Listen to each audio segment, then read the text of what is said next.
Patchwork Girl of Oz by L. Frank Baum. Chapter 22 The Joking Horners.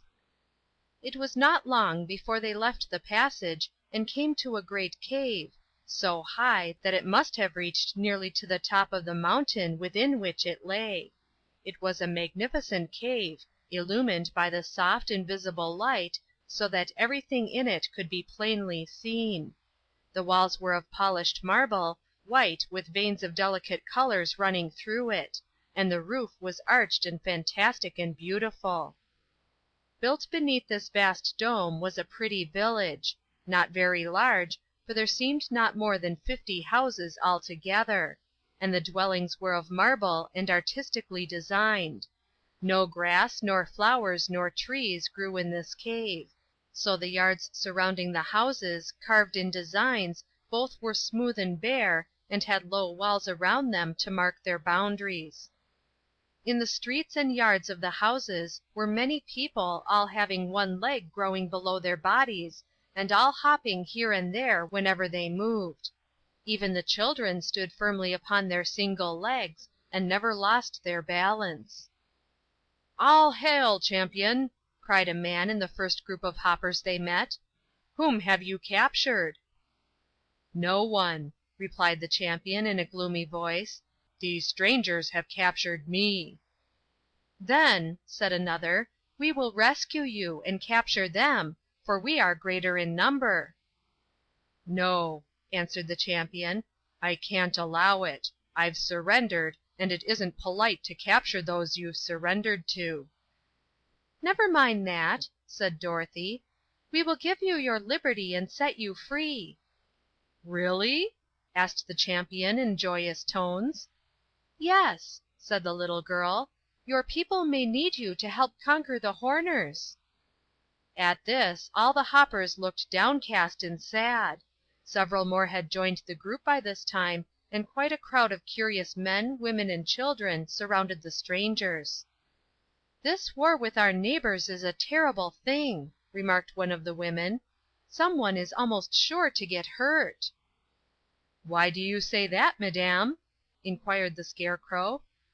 "Because the horns of our enemies are sharp, and in battle they will try to stick those horns into our warriors," she replied. "How many horns do the Horners have?" asked Dorothy. "Each has one horn in the center of his forehead," was the answer. "Oh, then they're unicorns!" declared the Scarecrow. "No, they're Horners. We never go to war with them if we can help it, on account of their dangerous horns. But this insult was so great, and so unprovoked, that our brave men decided to fight in order to be revenged," said the woman. "What weapons do you fight with?" the Scarecrow asked. "We have no weapons," explained the champion. "Whenever we fight the Horners, our plan is to push them back, for our arms are longer than theirs." "Then you are better armed," said Scraps. "Yes, but they have those terrible horns, and unless we are careful they prick us with the points," returned the champion with a shudder. "That makes a war with them dangerous, and a dangerous war cannot be a pleasant one." "I see very clearly," remarked the Scarecrow, "that you are going to have trouble in conquering these Horners, unless we help you." "Oh!" cried the hoppers in a chorus. "Can you help us? Please do. We will be greatly obliged. It would please us very much." And by these exclamations the Scarecrow knew that his speech had met with favor. "How far is it to the Horner country?" he asked. "Why, it's just the other side of the fence," they answered, and the champion added, "Come with me, please, and I'll show you the Horners."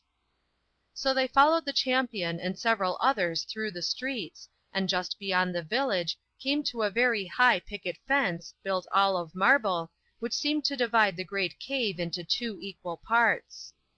But the part inhabited by the Horners was in no way as grand in appearance as that of the Hoppers. Instead of being marble, the walls and roof were of dull gray rock, and the square houses were plainly made of the same material. But in extent the city was much larger than that of the Hoppers, and the streets were thronged with numerous people who busied themselves in various ways. Looking through the open pickets of the fence, our friends watched the Horners, who did not know they were being watched by strangers, and found them very unusual in appearance. They were little folks in size, and had bodies round as balls, and short legs and arms. Their heads were round too, and they had long, pointed ears, and a horn set in the center of the forehead. The horns did not seem very terrible, for they were not more than 6 inches long, but they were ivory white and sharp pointed, and no wonder the Hoppers feared them. The skins of the Horners were light brown, but they wore snow white robes and were barefooted. Dorothy thought the most striking thing about them was their hair, which grew in 3 distinct colors on each and every head, red, yellow, and green. The red was at the bottom and sometimes hung over their eyes. Then came a broad circle of yellow, and the green was at the top and formed a brush-shaped top knot. None of the Horners was yet aware of the presence of strangers, who watched the little brown people for a time, and then went to the big gate in the center of the dividing fence. It was locked on both sides, and over the latch was a sign reading, "War is declared." "Can't we go through?" asked Dorothy. "Not now," answered the champion. "I think," said the Scarecrow, "that if I could talk with those Horners they would apologize to you, and then there would be no need to fight." "Can't you talk from this side?" asked the champion. "Not so well," replied the Scarecrow. "Do you suppose you could throw me over that fence? It is high, but I am very light." "We can try it," said the Hopper. "I am perhaps the strongest man in my country, so I'll undertake to do the throwing. But I won't promise you will land on your feet."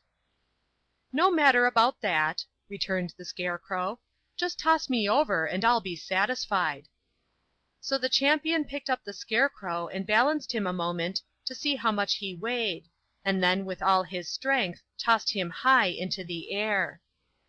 Perhaps if the Scarecrow had been a trifle heavier he would have been easier to throw and would have gone a greater distance; but, as it was, instead of going over the fence he landed just on top of it, and one of the sharp pickets caught him in the middle of his back and held him fast prisoner. Had he been face downward, the Scarecrow might have managed to free himself, but lying on his back on the picket his hands waved in the air of the Horner country, while his feet kicked the air of the Hopper country. So there he was. "Are you hurt?" called the Patchwork Girl anxiously. "Course not," said Dorothy. "But if he wiggles that way he may tear his clothes. How can we get him down, Mr. Champion?" The champion shook his head. "I don't know," he confessed. "If he could scare Horners as well as he does crows, it might be a good idea to leave him there." "This is terrible," said Ojo, almost ready to cry. "I s'pose it's because I am Ojo the Unlucky that everyone who tries to help me gets into trouble." "You are lucky to have anyone to help you," declared Dorothy. "But don't worry. We'll rescue the Scarecrow somehow." "I know how," answered Scraps. "Here, Mr. Champion, just throw me up to the Scarecrow. I'm nearly as light as he is, and when I'm on top the fence I'll pull our friend off the picket and toss him down to you." "All right," said the champion, and he picked up the Patchwork Girl and threw her in the same manner he had the Scarecrow. He must have used more strength this time, however, for Scraps sailed far over the top of the fence, and, without being able to grab the Scarecrow at all, tumbled to the ground in the Horner country, where her stuffed body knocked over 2 men and a woman, and made a crowd that had collected there run like rabbits to get away from her. Seeing the next moment that she was harmless, the people slowly returned and gathered around the Patchwork Girl, regarding her with astonishment. One of them wore a jeweled star in his hair, just above his horn, and this seemed a person of importance. He spoke for the rest of his people, who treated him with great respect. "Who are you, unknown being?" he asked. "Scraps," she said, rising to her feet and patting her cotton wadding smooth where it had bunched up. "And where did you come from?" he continued. "Over the fence. Don't be silly. There's no other place I could have come from," she replied. He looked at her thoughtfully. "You are not a hopper," said he, "for you have 2 legs. They're not very well shaped, but they are 2 in number. And that strange creature on top the fence, why doesn't he stop kicking? Must be your brother or father or son, for he also has 2 legs." "You must have been to visit the wise donkey," said Scraps, laughing so merrily that the crowd smiled with her in sympathy. "But that reminds me, Captain, or King—" "I am the chief of the Horners, and my name is Jack." "Of course, little Jack Horner. I might have known it. But the reason I volplaned over the fence was so I could have a talk with you about the hoppers." "What about the hoppers?" asked the chief, frowning. "You've insulted them, and you'd better beg their pardon," said Scraps. "If you don't, they'll probably hop over here and conquer you." "We're not afraid, as long as the gate is locked," declared the chief. "And we didn't insult them at all. One of us made a joke that the stupid hoppers couldn't see." The chief smiled as he said this, and the smile made his face look quite jolly. "What was the joke?" asked Scraps. "A Horner said they have less understanding than we, because they've only 1 leg. Ha, ha! You see the point, don't you? If you stand on your legs, and your legs are under you, then— ha, ha, ha! Then your legs are your understanding. He, he, he! Ho, ho! My, but that's a fine joke! And the stupid hoppers couldn't see it.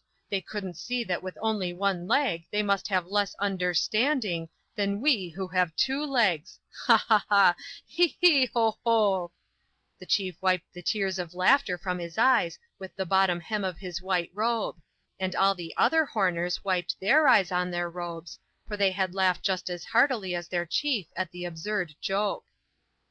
"Then," said Scraps, "their understanding of the understanding you meant led to the misunderstanding." "Exactly. And so there's no need for us to apologize," returned the chief. "No need for an apology, perhaps, but much need for an explanation," said Scraps decidedly. "You don't want war, do you?" "Not if we can help it," admitted Jack Horner. "The question is, who's going to explain the joke to the Horners? You know it spoils any joke to be obliged to explain it, and this is the best joke I ever heard." "Who made the joke?" asked Scraps. "Dixie Horner. He is working in the mines just now, but he'll be home before long. Suppose we wait and talk with him about it? Maybe he'll be willing to explain his joke to the hoppers." "All right," said Scraps. "I'll wait if Dixie isn't too long." "No, he's short. He's shorter than I am. Ha, ha, ha! Say, that's a better joke than Dixie's. He won't be too long, because he's short. He, he, ho!" The other Horners who were standing by roared with laughter, and seemed to like their chief's joke as much as he did. Scraps thought it was odd that they could be so easily amused, but decided there could be little harm in people who laughed so merrily. CHAPTER 23